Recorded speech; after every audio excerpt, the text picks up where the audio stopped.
Hi everyone, this is Raven, Mr. Raven, as popularly known from the Expo for Young Scientists in Gauteng Province. Today we are at Future Nation School in Fleurhof. We are here for an educator and learner workshop where we'll be capacitating learners along with their teachers on how to do an effective scientific research.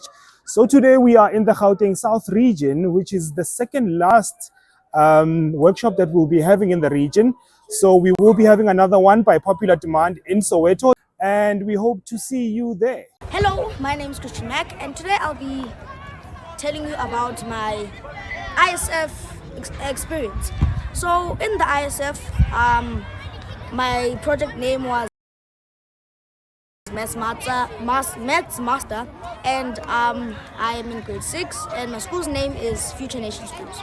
So in the last year's ISF, I got bronze medal, and this year I'm going to try go for a silver or a gold, or even better, a junior, the top junior.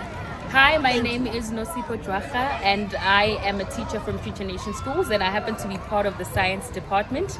We're very excited to host the teacher learner workshop for the Science Eskom Expo, especially because we believe that our school is Future Nation Schools. We are a PBL school which deals with solving realistic problems in our society and trying to integrate it with what Eskom Expo stands for. So our learners are very inspired because there's not a lot of schools that practice project-based learning, and this is very inspiring to see learners tackling the issues that adults as well are trying to solve in our societies, and also political climate as Future Nation Schools, and we fully support the Science Eskom Expo. Thank you.